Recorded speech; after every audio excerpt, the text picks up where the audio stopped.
성령께서 하시는 말씀으로 이기는 교회 6번째 시간입니다. 제목이 무엇입니까, 여러분? 억양이 아주 좋습니다. 뜨뜻미지근한 교회. 윗동네 분들은 잘 못 알아들을 수 있는데, 뜨뜻미지근한 교회. 말 그대로 찹지도 뜨겁지도 않는 것에 대해서 표현을 한 단어입니다. 여러분, 혹시 우리가 계시록에 지금 소아시아 지역에 있는 계시록에 나타난 7교회 시리즈를 하고 있지 않습니까? 그러면 오늘 원래 무슨 차례죠? 어디 교회 할 차례죠? 맞습니다. 빌라델비아 교회 할 차례거든요. 역시 우리 함께하는 교회 성도님 눈치가 보통이 아닙니다. 그런데 왜 6번째 교회를 건너뛰고 7번째 교회를 했을까요?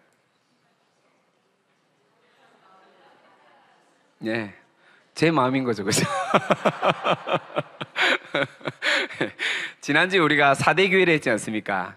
4대 교회가 칭찬 없이, 그쵸? 이제 7교회 중에 칭찬이 없는 교회가 2개 교회가 있다라고 제가 말씀드렸는데, 4대 교회가 오늘 나눌 라오디게아 교회입니다. 2개 교회가 칭찬이 없는 교회인데요. 이제 마지막에 라오디게아 교회, 소위 말해서 칭찬 없이 잔소리만 듣고 책만 받고 계속 뭐락하는 그런 시리즈로 마무리를 하다 보니까 너무 우울할 것 같다라는 생각이 들었습니다. 그래서 순서를 조금 바꿨습니다. 빌라델비아 교회가 칭찬받는 교회거든요. 7교회 중에 제일 이렇게 예수님께서 칭찬하는 교회인데, 마무리를 빌라델비아 교회로 하고 라오디게아 교회를 오늘 먼저 그렇게 하는 것으로 정했습니다. 그렇다고 해서 여러분 은혜가 없는 건 아닙니다. 오늘 라오디게아의 교회 하시는 말씀을 통해서 우리 함께하는 교회가 이기는 교회, 이기는 성도로 살아내는 은혜가 있기를 진심으로 축복합니다. 자, 우리 7교회에게 보내는 그 편지 내용에서 공통 구조가 있습니다. 첫 번째는 뭐였습니까? 예수님의 모습, 인사말과 더불어서 예수님의 모습에 대해서 나타내고 있고요. 두 번째는요, 칭찬입니다. 칭찬. 세 번째는 책망과 권면, 그리고 마지막은 약속과 마무리인데요. 오늘 그렇다면 라오디게아 교회는 지난주 4대 교회에 편지한 것처럼 저 중에서 뭐가 빠지게 되었다는 말씀이십니까? 칭찬이 없어집니다. 그래서 말씀해 보면 예수님의 모습이 나타나고 난 뒤에 바로 책망이 나타나고 권면이 있고 약속으로 이어지고 있습니다. 자, 그래서 오늘 본문 14절이 예수님의 모습입니다. 예수님의 모습이 14절이고요. 책망과 권면이 15절에서 19절까지입니다. 좀 더 구체적으로 얘기를 하면 책망이요 15절에서 17절까지가 책망입니다. 18절에서 19절까지가 권면입니다.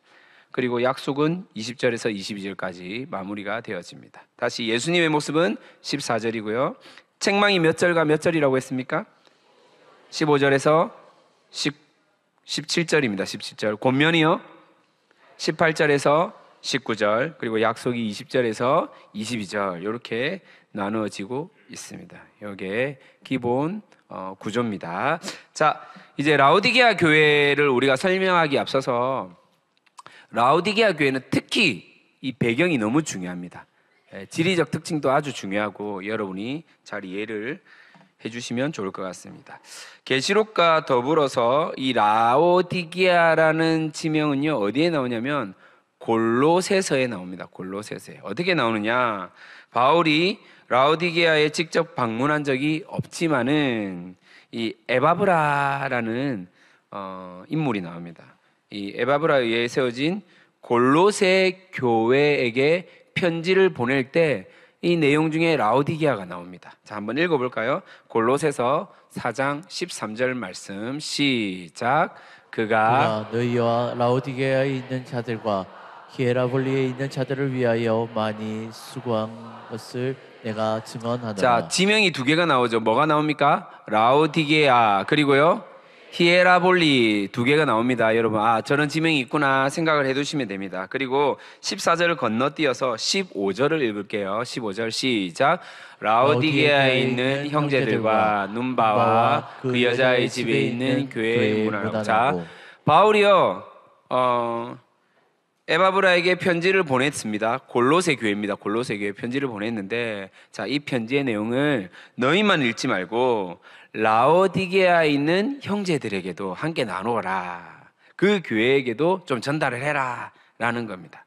자, 이게 왜 그러느냐? 이 골로새서 편지를 통해서 라오디게아의 교회의 존재를 확인할 수 있는데, 더불어 골로새와 우리가 13절에 읽었던 히에라볼리, 정확한 명칭은 히에라폴리스, 폴리스가 도시라는 뜻이거든요. 히에라볼리 지역이 있는데요. 이 히에라볼리와 골로새와 라오디게아라는 도시는요, 이 리쿠스라는 계곡에 같이 있는 도시입니다. 그러니까 리쿠스라는 계곡이 있는데 그 계곡에 따라서 형성된 도시가 바로 라오디게아, 그 다음에 히에라볼리, 골로새라는 도시입니다. 지도가 좀 보이십니까? 저 분홍색 저기 동그라미 표시한 데를 조금만 확대를 해주시면 좋겠습니다. 소아시아 7교회 우리가 에베소부터 쭉 시계 방향으로 돌다가 마지막이 라오디게아인데요. 라오디게아에 보면 여러분 동남쪽으로 보면 골로새라는 지역이 보이시죠? 부르기아 바로 위에 보이시죠? 그리고 라오디게아 북쪽으로 가면 히에라볼리라고 보입니다. 자, 그러면 골로새는요 아주 높은 산이 있습니다. 저 산에서 눈이 내립니다. 눈이 내리고 물이 녹아서 물이 공급이 되거든요. 그러면 계곡에 따라서 이게 쭉 흘러갑니다.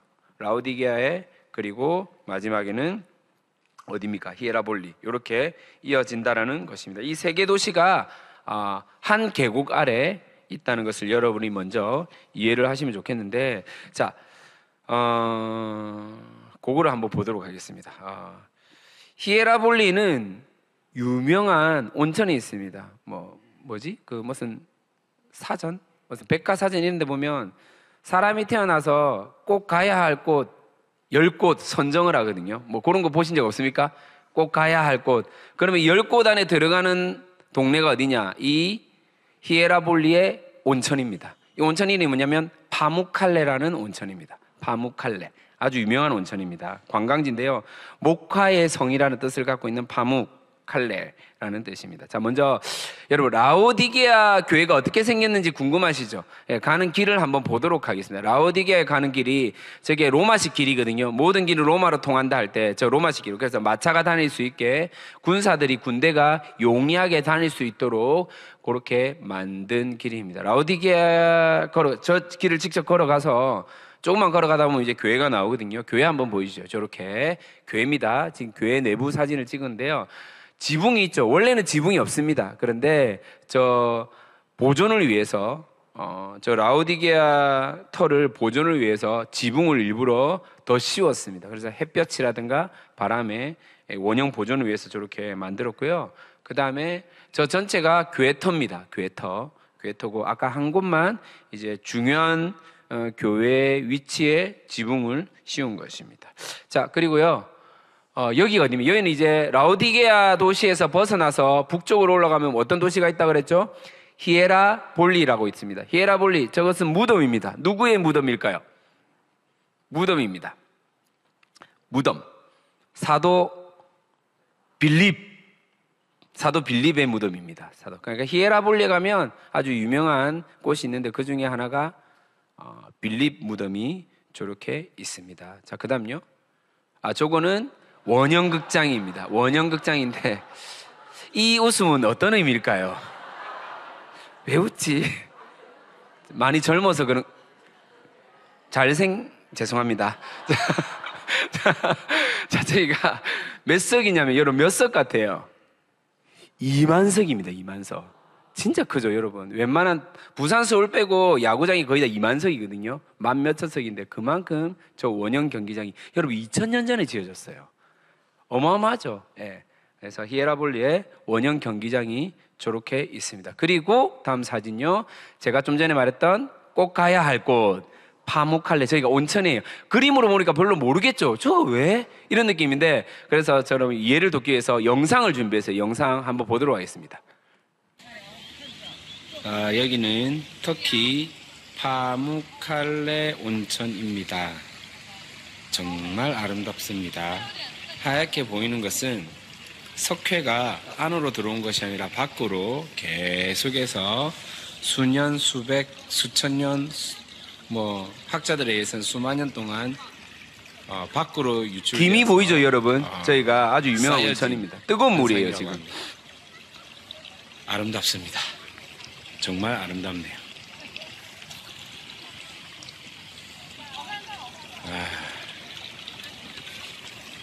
중국인들이 사진 촬영을 하고 있습니다.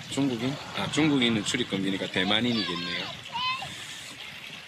네. 제가 터키를 갔을 때 코로나가 완전히 이제 발발할 그 시작점이었거든요. 그래서 제가 막차로 저기에 갔기 때문에 저 당시에는 중국인들이 이스라엘 터키에 들어오지를 못했습니다. 아예 출입 제한이 걸려서 제가 저런 멘트를 날렸는데, 아무튼 파무칼레라는 곳은 온천이 유명하다. 그 물이 어떻단 말입니까? 뜨겁다. 요걸 기억하셔야 됩니다. 히에라볼리는 물이 어떻다고요? 뜨겁다. 여러분 이걸 꼭 기억하셔야, 오늘 말씀과 관련이 있어요. 예, 지형이 진짜 중요하거든요. 자, 그 다음에 골로세라는 지역이 있습니다. 라오디게아에서 남쪽으로, 동남쪽으로 내려오면 골로세는 제가 서두에 얘기했는데 높은 산이 있어요. 거기 눈이 내리면 시원한 물, 식수가 공급이 되는 지역입니다. 자, 위에는 뜨거운 물이 나오고 밑에 골로세는 시원한 물이 나옵니다. 그렇죠? 라오디게아에서는요, 물이 있는데 미네랄이 너무 과하게 함유되어서 사람이 먹을 수 없습니다.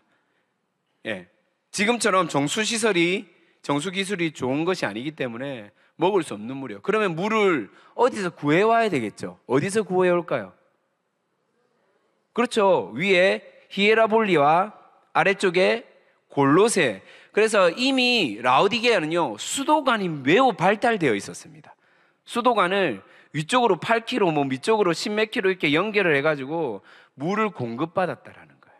자, 그런데 이제부터 여러분 이해를 하셔야 됩니다. 뜨거운 물이 수도관을 통해서 수키로 이렇게 왔습니다. 그 물이 어떻게 될까요? 식어요. 맞죠? 자, 아주 시원한 차가운 물이 관을 통해서 10몇 킬로 이렇게 오게 됩니다.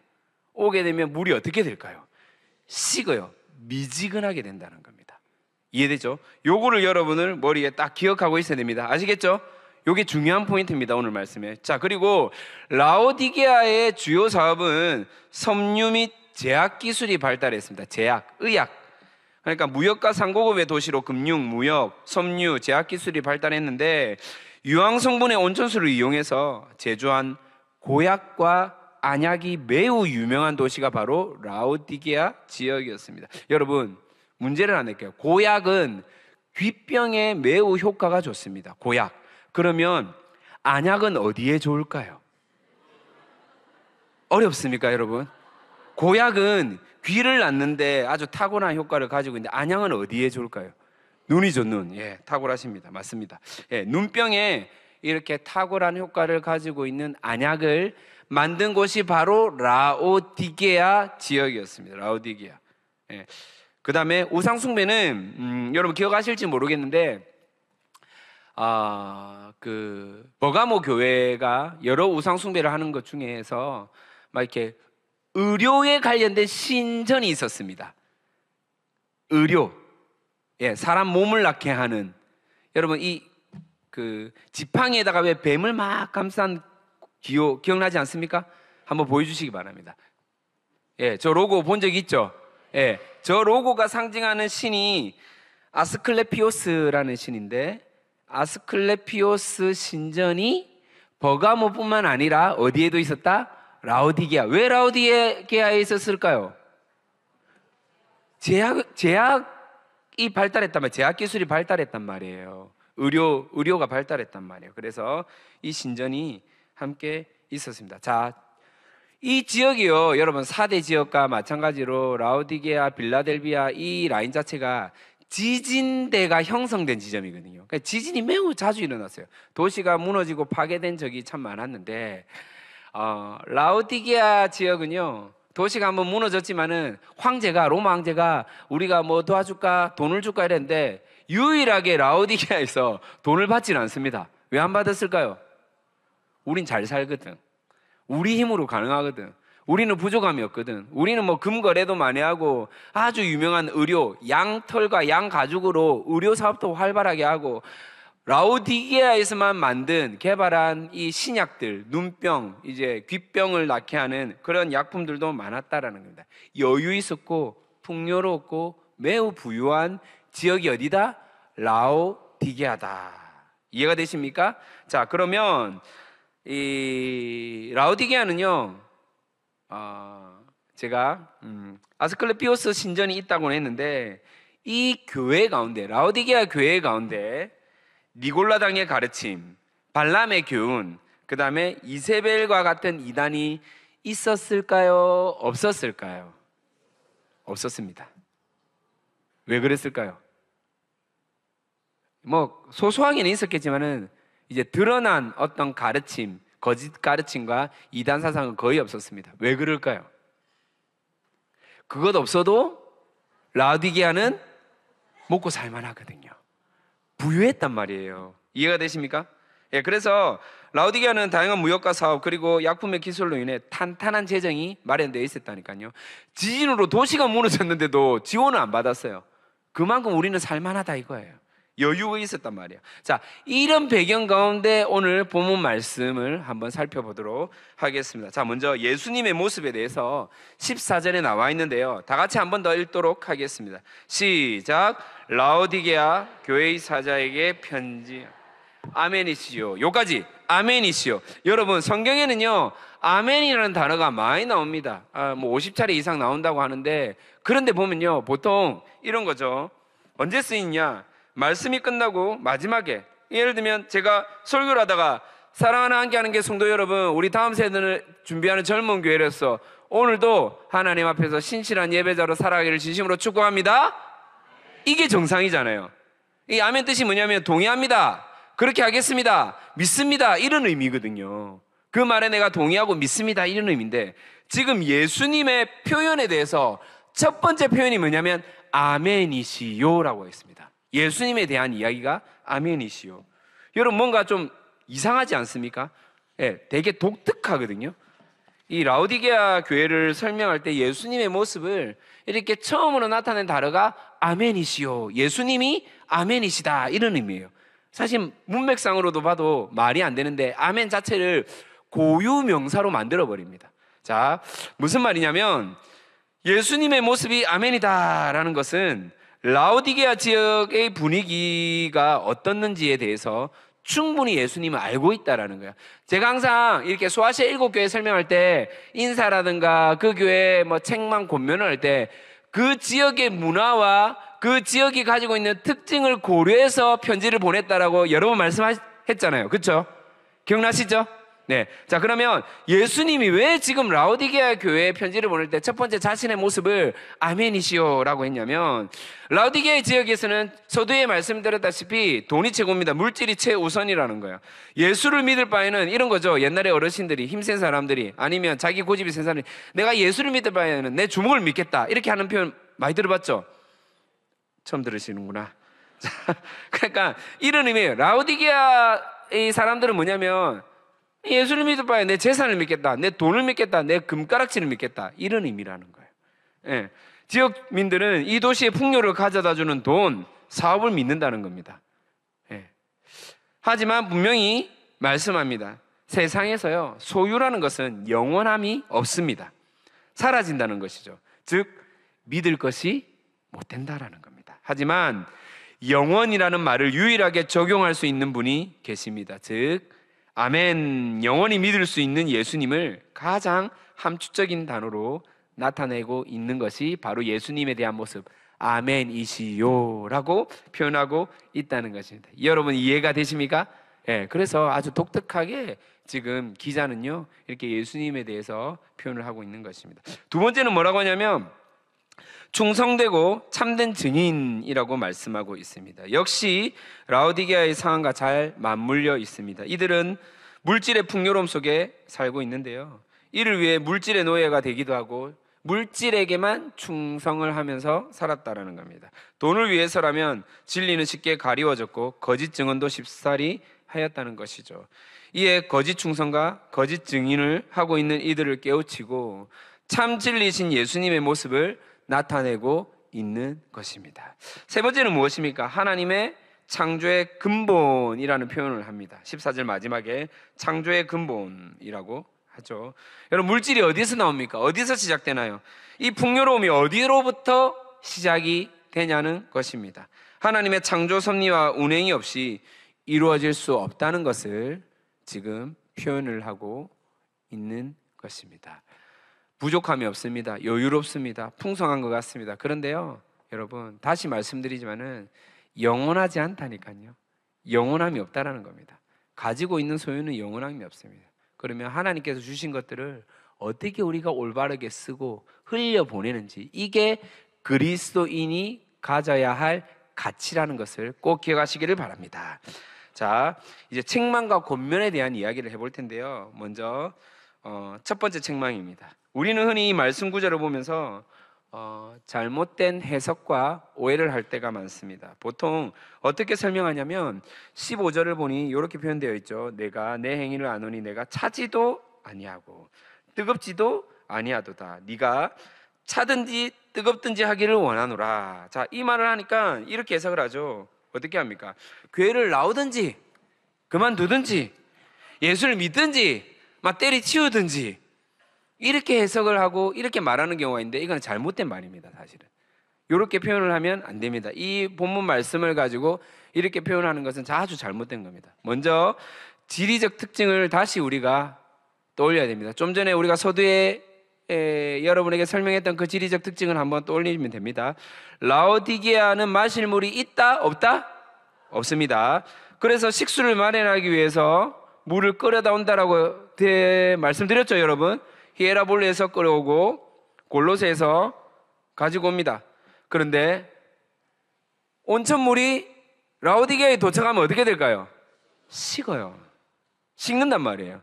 시원한 냉수가 십몇 킬로 오면 라오디게아에 어떻게 됩니까? 미지근하게 식는단 말이에요.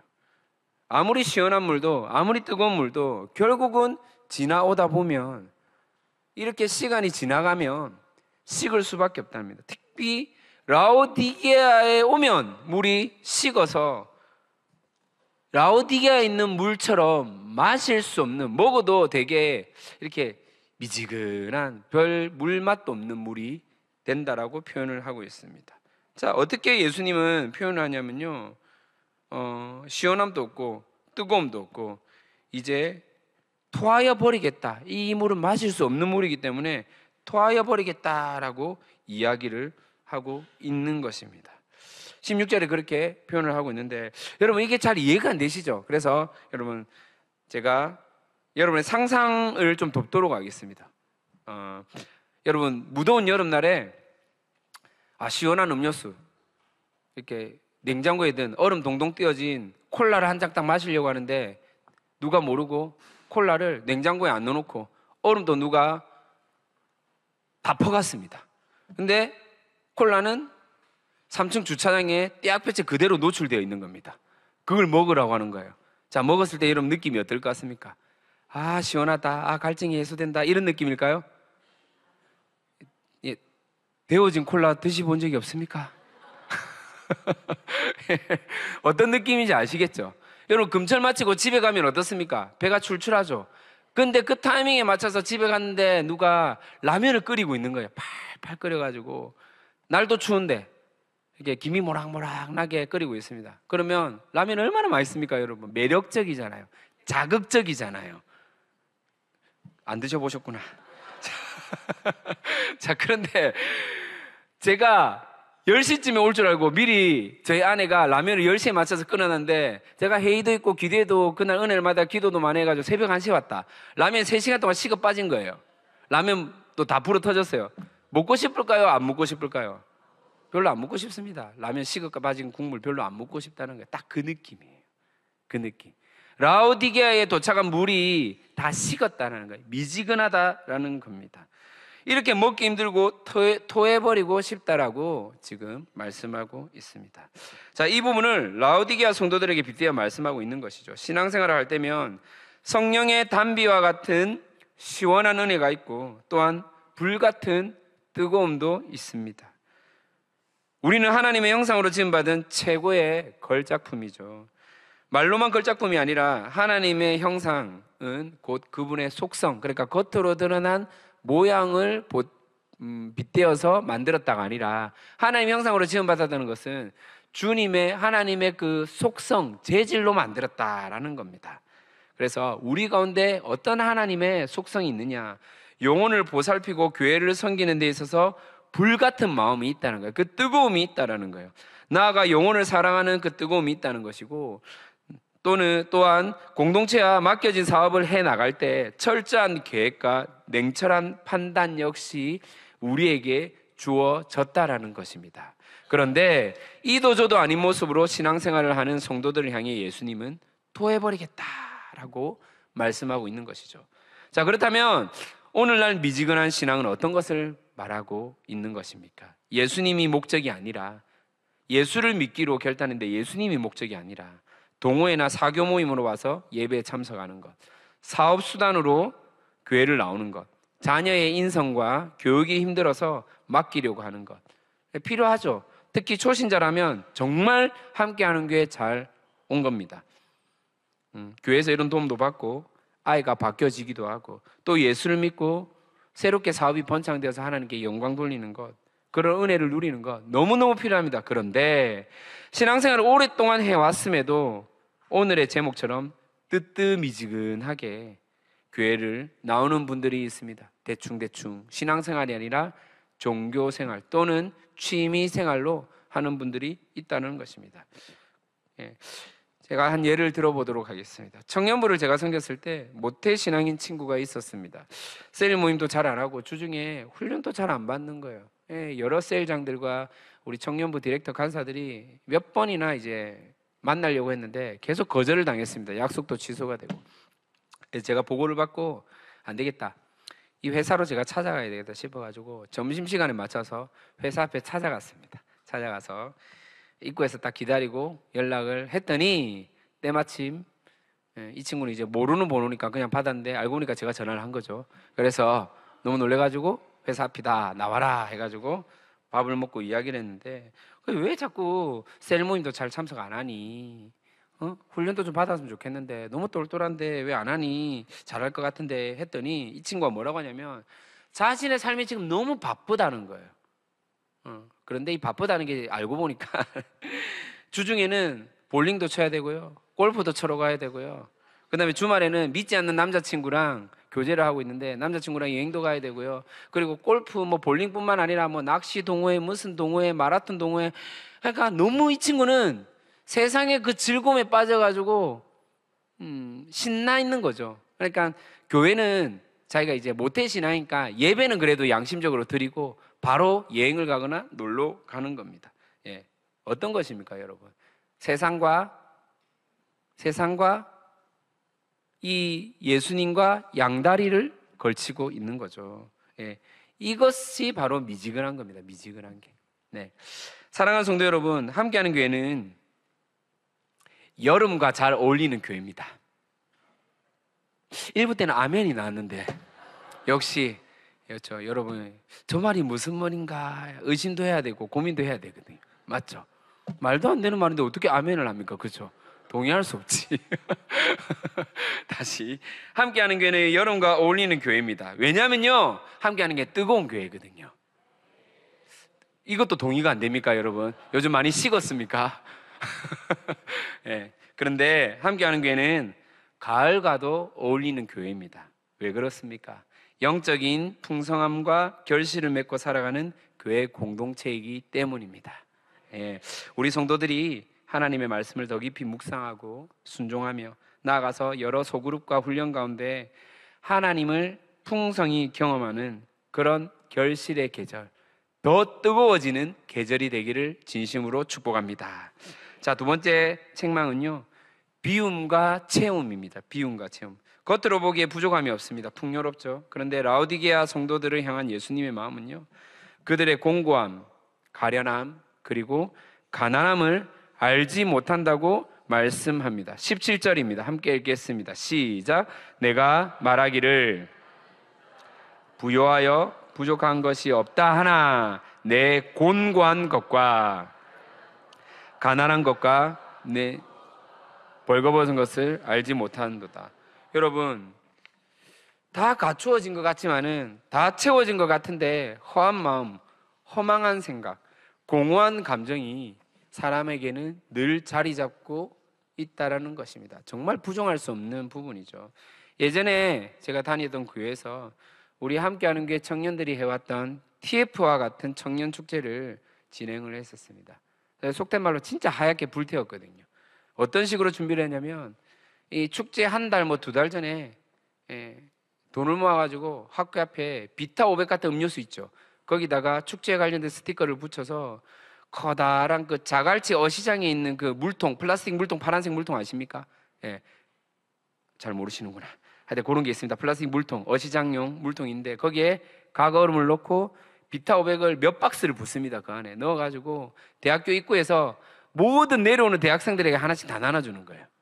그렇게 홍보를 하고 전도를 했습니다. 그리고 어떤 학교는 아이스크림 회사에 직접 전화해서 그 냉방용 탑차를 불러다가 박스채 아이스크림을 내려가지고 또 오는 학생마다 아이스크림하고 부채를 직접 나눠줬습니다.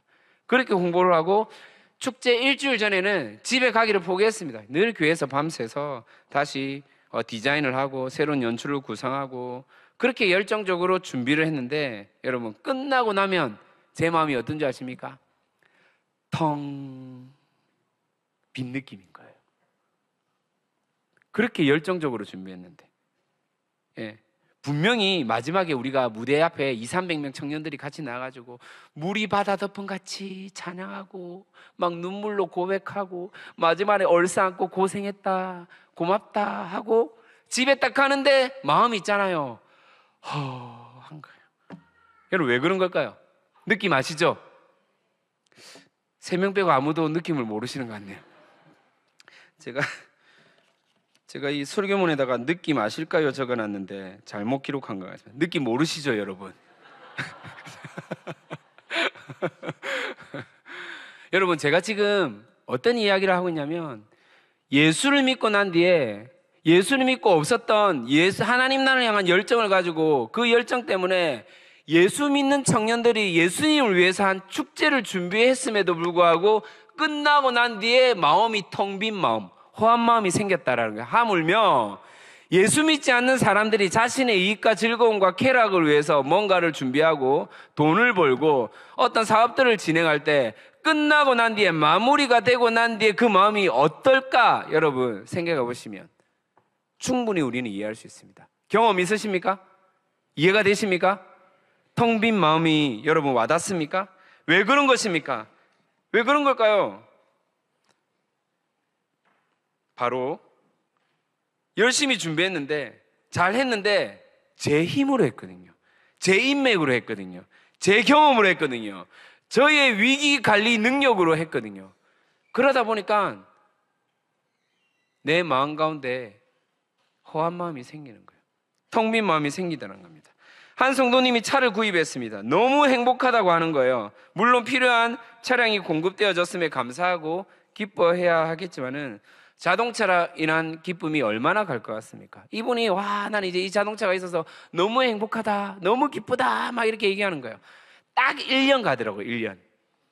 네, 1년. 왜 1년 갔을까요? 왜 1년 갔을까요? 그 뒤에 신차가 또 나왔거든요.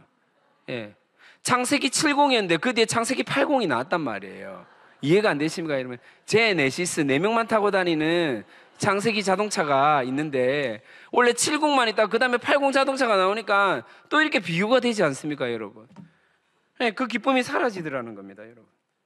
거듭 말씀드리지만은 물질적 소유는요 우리의 빈 마음을 채워줄 수가 없습니다. 지금 라오디게아 성도들은 미지근한 신앙의 상태가 자기 만족을 넘어서 자만으로 빠지게 되었습니다. 자만은요 곧 영적인 눈을 가리게 만드는 원인이 됩니다. 겉은 이것저것으로 채우고 갖추었는지 몰라도 속은 완전히 발가벗겨져 텅 비어있는 모습이 된 것을 말씀하고 있다는 것입니다. 사랑하는 성도 여러분, 우리를 채울 수 있는 분은 오직 성령 하나님밖에 없습니다. 그런데 성령님으로 우리를 채우기 위해서는 우리가요 해야 할 것이 있습니다. 무엇입니까? 비움이 필요합니다. 뭐가 필요하다고요? 비움. 채움 전에 뭐가 있어야 된다고요? 비움이 필요해요. 우리의 자만을 비워야 합니다. 세상적 가치, 물질의 풍요로움을 기준으로 살고 있다면 그 기준들, 그 가치들을 비워야 합니다. 나의 아집과 고집들을 비워야 한다는 것입니다. 여러분, 비움의 결단을 통해서 채움의 은혜가 있기를 진심으로 소망합니다. 세 번째 권면입니다. 요한을 통해 우리 주님은요 라오디게아 교회 성도들에게 다음과 같은 권면을 합니다. 어떤 권면입니까? 18절에 자세히 나와 있죠. 불로 연단한 금을 사라. 불로 연단한 금. 먼저는 불로 연단한 금을 구입하라는 것이죠. 여러분, 금융업으로 인해서 금 거래가 라오디게아에서는 많이 일어나고 있었습니다. 그런데 그들에게는 진짜 금이 필요했다라는 것을 말씀하고 있죠. 영적으로는 매우 가난해져 있는 성도들에게서 너희들 진짜 금을 가져야 되는데 그 금은요 불로 연단해야 되는 거예요.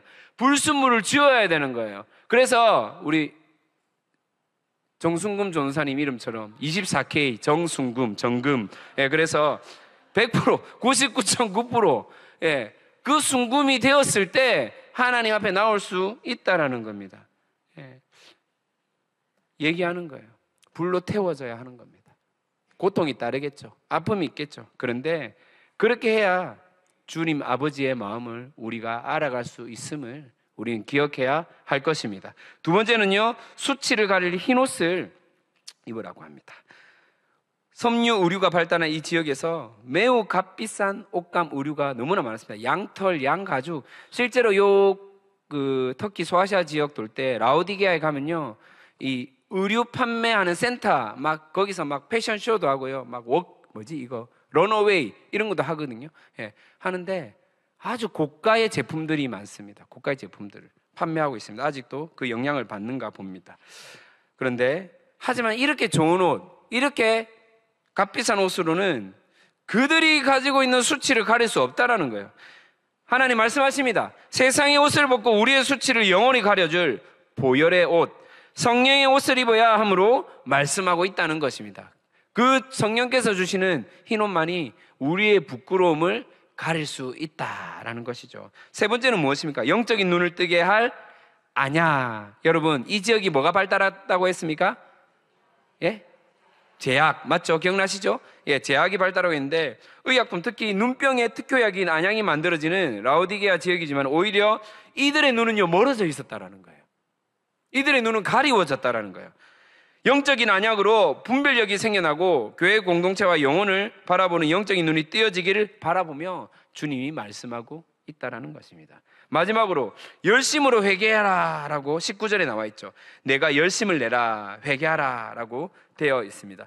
여러분, 회개는요 대충이 없습니다. 회개는 그럭저럭이 없어요. 회개는 일회성이 아닙니다. 예수를 알고 깨닫고 만난 사람은요 날마다 우리를 쳐서 복종시키며 자신의 죄를 주님 앞에 고하며 나아가야 한다는 것입니다. 사랑하는 성도 여러분, 단 한 번의 예배, 단 한 번의 사건, 이것은요 십자가밖에 없습니다. 무슨 말이냐면요, 여러분, 왜 우리 주님이 완전한 분인지 아십니까? 한 번의 예배, 한 번의 사건을 통해서 우리의 죄가, 모든 죄가 다 해결되었기 때문입니다. 그래서 이분은 완전하다는 거예요. 완전함을 부정할 수 없다라는 겁니다. 어떻게 한 번의 사건을 통해서, 한 번의 십자가 피 흘림을 통해서 우리 죄가 해결할 수 있단 말입니까? 완전한 하나님이기 때문에 가능하다는 겁니다. 그런데 완전한 하나님 앞에 우리가 해야 할 것이 있습니다. 무엇입니까? 날마다 주님 앞에, 날마다 십자가 앞에 우리의 죄를 토설하고 예배자로 나가야 한다는 것을 우리는 반드시 기억해야 할 것입니다. 최선을 다해 기도하고 그분의 긍휼의 은혜를 구하며 살아가는 것이죠. 더 기도해야 됩니다. 더 예배해야 됩니다. 더 엎드려야 됩니다. 더 간구해야 합니다. 할렐루야. 함께하는 교회가 더 예배하고 기도하고 간구하고 엎드리기를 진심으로 축복합니다. 마지막입니다. 약속입니다. 주님의 인격적인 사랑. 첫 번째는 두드림입니다. 두드림. 이게 무슨 말이냐면요, 주님이 지금도 계속 두드리고 있는 거예요. 여러분 들어보세요. 본문에 나오는 두드림은 단 한 번의 노크가 아니에요. 한 번에 똑똑똑 하고 끝내는 게 아니에요. 계속해서 반복적으로 노크하고 있는 거예요. 두드리고 있는 거예요. 똑똑똑 똑똑똑. 원어 자체가 그 의미입니다. 계속해서 두드리고 있다는 의미예요. 저와 여러분의 삶의 현장 가운데 하나님보다 앞서거나 하나님 없이 지내온 나의 루틴 속에서 계속 주님은요, 지금도 문 밖에서 두드리고 있는 거예요. 똑똑. 상서가 나 좀 봐줄래? 똑똑. 내 말 좀 들어봐 줄래? 똑똑. 내 손 좀 잡아줄래? 똑똑. 이 문만 열면 돼. 똑똑 두드리고 있는 거예요. 때로는 교육자들과 팀장님들 신방으로 전화로 여러분의 마음을 두드리고 있습니다. 셀장님이 카톡으로 두드리고 있습니다. 함께 묵상 나눔하자라고 두드리고 있습니다. 한 번으로 끝나거나 포기하지 않습니다. 계속 찾아가고 묵상을 나누고 함께 예수님을 닮아가자고 예배로 나오자고 두드리고 있다는 것입니다. 즉 우리가 문을 열 때까지 그분의 두드림에 반응할 때까지 두드린다는 거예요. 왜냐하면 예수님은요, 주님은요, 자기가 택한 백성을 결코 내버려 두지 않는다는 것입니다. 그래서 두드리고 있는 거예요. 톡톡톡 들어보세요. 내가 꾹 닫고 있는 나의 그 문을 지금 계속 두드리고 있어요. 똑똑똑. 이 두드림에 함께하는 교성도들이 반응해서 힘들죠, 어렵죠, 무섭죠, 두렵죠, 걱정되죠. 그런데 문만 열면 됩니다. 열면 주님이 그 다음 다 풀 세팅 해놨어요. 여러분의 손을 잡고 함께 하실 거라는 겁니다. 두 번째가 그 이야기입니다. 주님의 인격적인 사랑, 더불어 함께. 주님의 음성과 두드림에 반응하여 문을 열면요, 주님이 함께 하십니다. 잘 안 보이는 것 같죠? 잘 안 들리는 것 같죠? 잘 안 느껴지시죠? 그런데 주님은 누구보다도 우리의 그 두드림 가운데 함께 하셔서 우리의 마음과 우리의 아픔과 우리의 생각과 감정을 회복시키시고 또한 가장 선하게 인도하시는 분임을 기억하시기를 바랍니다. 여러분, 그 요즘 젊은이들이 부르는 찬양 중에 이런 찬양이 있습니다. 혼자 걷지 않을 거예요. 발음도 잘 안 되네. 혼자 걷지 않을 거예요라는 찬양이 있습니다. 들어본 적이 있습니까? 있어요? 한번 불러볼까요? 네. 그대 폭풍 속을 걷고 있을 때, 비바람을 마주해야 할 때,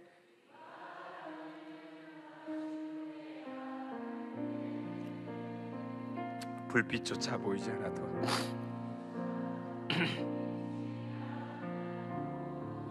그대 혼자 걷지 않을 거예요.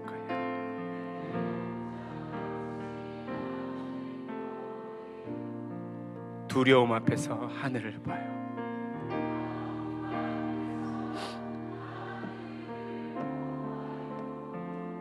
외로운 그대여,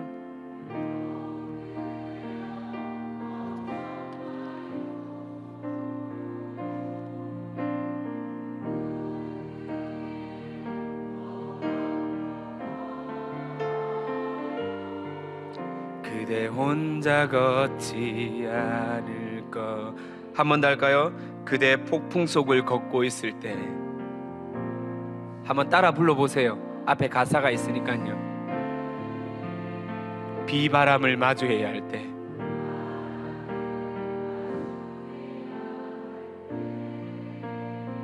불빛조차 보이지 않는 어둠 속이지만요,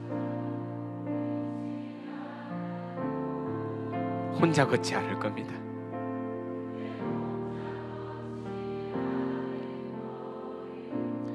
두려움 앞에서 하늘을 봐요.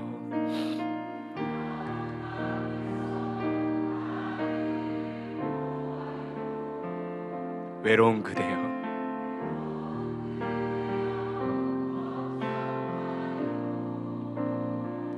꿈꾸는 그 길을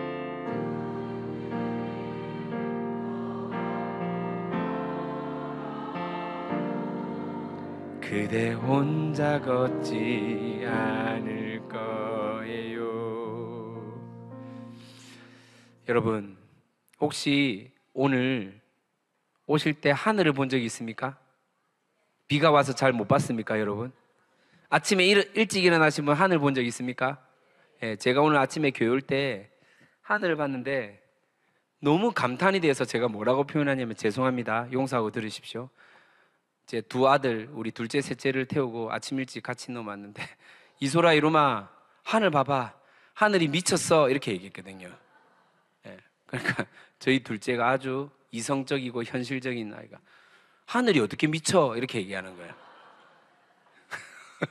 근데 감성적인 우리 셋째가 하늘 보니까 진짜 예쁘거든요. 너무 황홀하거든요. 그러니까 우와, 아빠 진짜 하늘이 미친 것처럼 너무 예뻐, 이렇게 표현을 하는 거예요. 예, 아빠의 마음을 시원케 하는 아들이 있으면 감사해야 됩니다.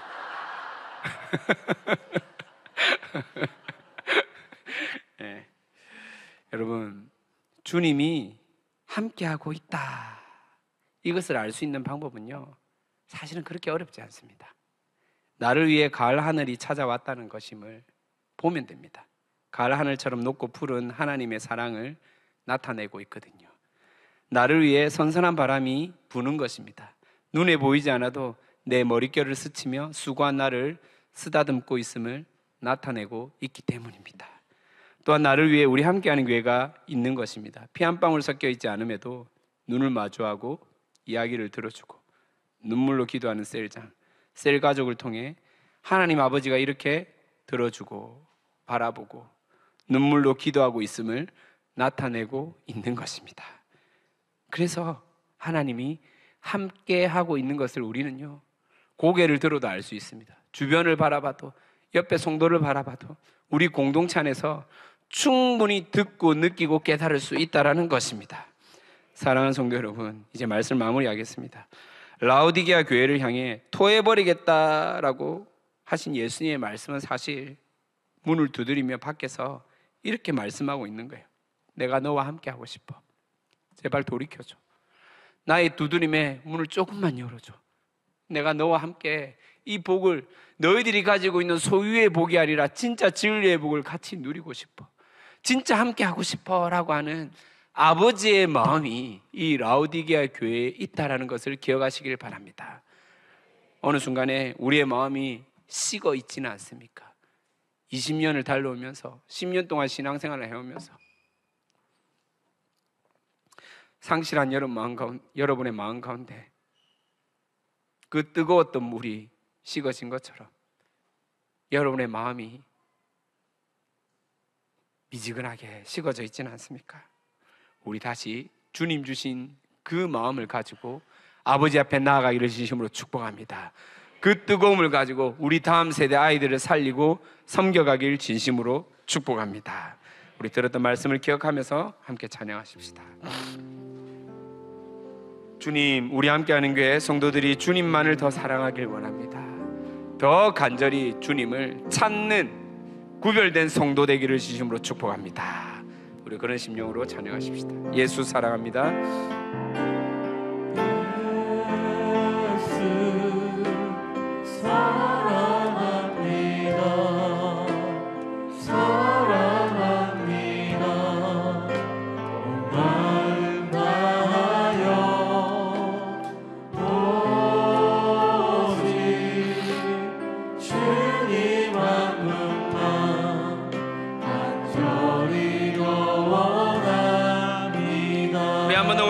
예수 사랑합니다. 예수 사랑합니다.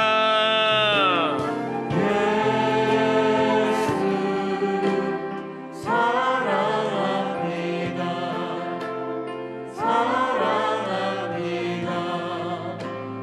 마음 다하여 오직 주님 한 분만 간절히 더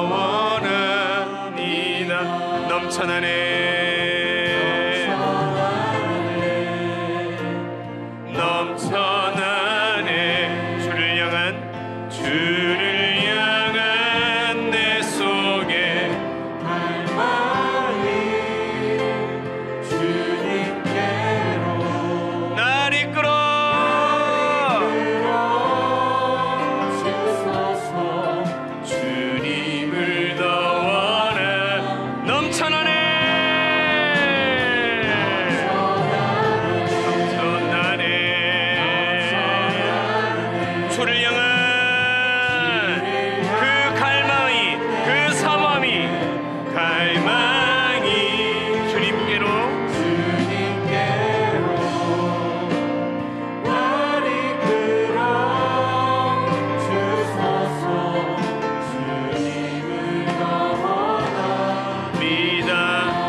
이 시간 우리가 다시 한 번 더 믿음으로 결단하며 기도하기를 소망합니다. 여러분, 주님을 사모하는 만큼 여러분이 목소리를 내면 됩니다. 주님을 갈망하는 만큼 하나님 앞에 표현하시면 됩니다.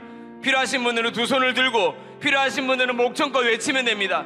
하나님, 더 뜨거운 열정으로 교회를 섬기고 하나님 믿는 주님의 자녀 되게 하여 주시옵소서.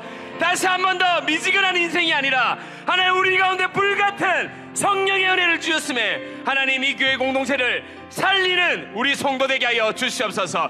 우리의 가정이 다시 예배로 회복되어지게 하시고 더 뜨거워지게 하여 주시옵소서. 우리 주여라고 세 번의 진함에 기도하겠습니다. 주여, 주여, 주여. 하나님을 갈망하는 성도들의 부르짖는 가운데 응답하여 주시옵소서. 세상의 부유함이 아니라 하늘나라의 부유함으로 하나님 함께하여 주시옵소서. 주님을 더 알아가길 원합니다. 주님께 더 의탁되어지기를 원합니다. 주님이 나의 아버지 되심을 고백하며 하나님 미지근한 신앙이 아니라 하나님 정말로 성령께서 주시는 그 시원한 생수 같은 은혜, 하나님 성령의 물 같은 그 뜨거움이 차고 넘치는 교회, 우리 함께하는 교회가 우리 다음 세대에게 이 유산을 넘기는 교회 되게 하여 주시옵소서. 하나님 기도합니다. 주님 기도합니다. 주님 바라봅니다. 넘쳐나네, 넘쳐나네.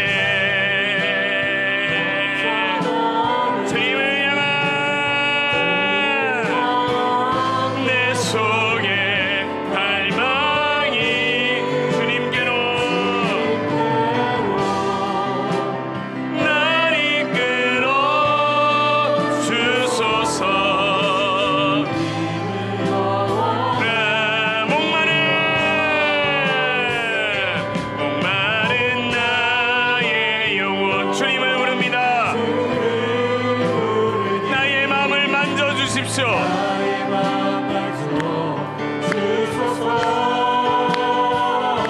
주님만을 원합니다. 더 원합니다. 나의 맘 만져주소서. 목마른 나의 영혼, 나의 영혼 주를 부르니 나의 맘 만져주십시오. 나의 마음을 주님 터치하여 주시옵소서.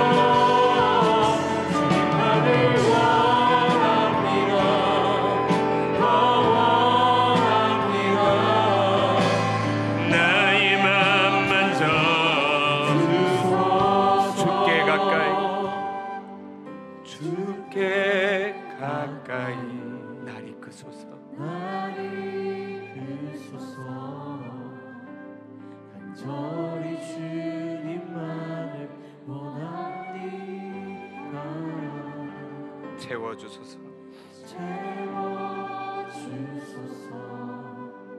주의 사랑을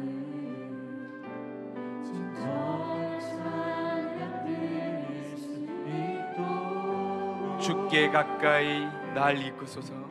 주께 가까이 날 이끄소서. 간절히 주님만을 원합니다. 채워주소서. 주의 사랑을 진정한 찬양. 정한 찬양 드릴 수 있도록 목마른 나의 영혼, 주를 부르니 나의 맘 만져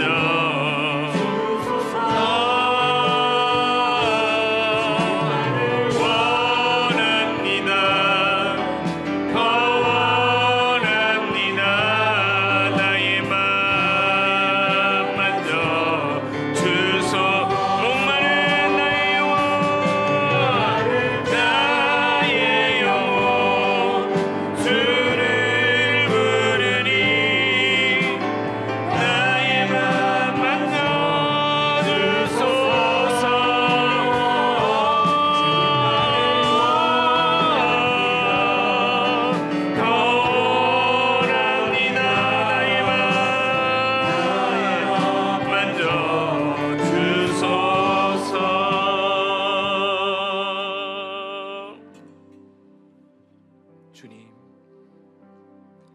어느 순간에 식어간 우리의 이 마음을 주님 다시 성령의 불로 뜨겁게 채워 주시옵소서. 어느 순간에 미지근하게 바뀌어진 우리의 이 마음과 우리의 이 믿음을 다시 한 번 더 성령의 그 시원함으로 주님께서 충만히 채워 주시옵소서. 그래서 이제는 우리가 현재 바라보고 믿고 깨달은 그런 신앙의 모습으로 안주하고 만족하는 인생이 아니라 자만하고 겉으로 드러난 모양과 모습에 의해서 결정되어지는 신앙의 모습이 아니라 오늘도 날마다 주님을 더 깊이 알아가고 주님께 더 의탁하며 그 주님을 사랑하며 예배자로 나올 수 있는 함께하는 게 성도들 되게 하여 주시옵소서. 내 구주 예수를 더욱 사랑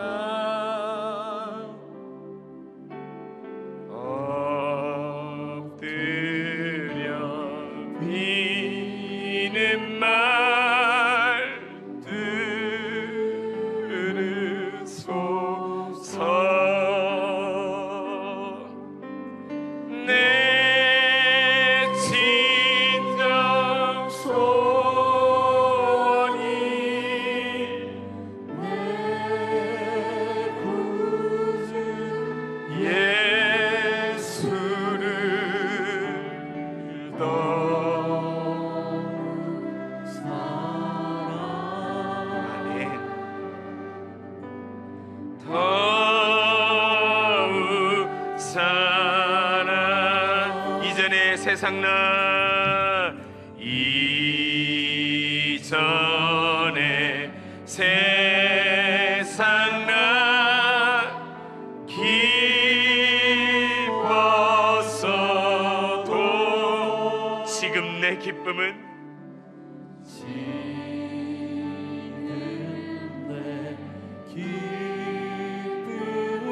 오직 예수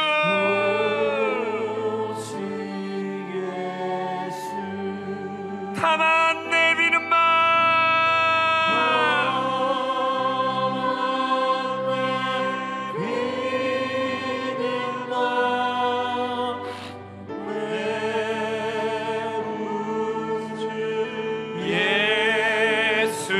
예수를 더욱 사랑 더욱 사랑.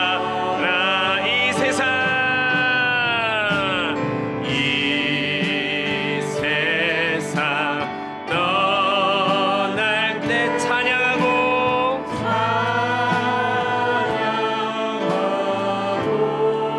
숨질 때 하는 말 이것일세.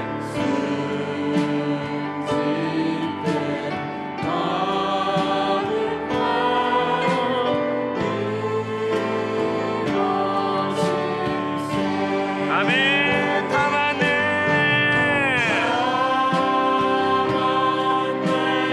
비는 말래 구주 예수를 더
주님을 더욱 사랑하는 것, 더 주님 앞에 엎드리고 간구하는 것, 이것이 우리 삶의 목적 되게 하여 주시옵소서. 쉽지 않은 세상 속에서 참 어지럽고 정신없고 분주하고 바쁜 우리의 삶의 터전 가운데서도 다시 주님께서 우리를 향해 두드리는 그 주님의 음성에 우리가 민감하게 반응하여서 그렇습니다. 주님이 우리의 주인이시고 주님 앞에 우리의 이 사랑을 드리는 것이야말로 가장 복된 인생이고 풍성한 삶이라는 것, 이 고백 날마다 드려지는 우리 교회 성도들 될 수 있도록 주님 간구합니다. 은혜로 채워 주시옵소서. 은혜로 충만히 붙들어 주시옵소서. 은혜로 끝까지 잡아 주시옵소서. 사랑하는 우리 함께하는 교회 성도들, 그 주님을 의지하고 그 주님이 내 인생의 주인임을 고백하며 오늘도 11조로 감사 제목으로 여러 가지 헌금을 가지고 나왔습니다. 여유 있고 하나님 드릴만 해서 드리는 게 아니라 주님이 주인임을 고백하는 것, 그 어떤 것과도 타협하지 않고 포기할 수 없어서 드립니다. 주님, 드렸을 때 주님이 채워 주시옵소서. 그리고 주님이 마음껏 일하여 주시옵소서. 그렇게 하실 하나님을 찬양합니다. 믿고 감사드리며 예수님의 이름으로 기도합니다. 아멘. 지금은 우리 주 예수 그리스도의 은혜와 하나님 아버지의 끝없는 사랑과 성령님의 감화 교통하심이 이제는 우리 아집 고집 세상의 물질들을 비워내고 성령의 그 뜨거움으로 채워져 더 이상 미지근한 뜨뜻미지근한 신앙생활하는 우리 함께하는 교회 성도들이 아니라 끝까지 주님의 언약을 붙들고 이기는 교회, 이기는 성도로 살아가는 우리 함께하는 교회 성도들 머리 위에 그 직장과 그 학교와 그 일터와 그 가정과 모든 삶의 구석구석 가운데 지금으로부터 영원히 함께 있을지어다. 아멘.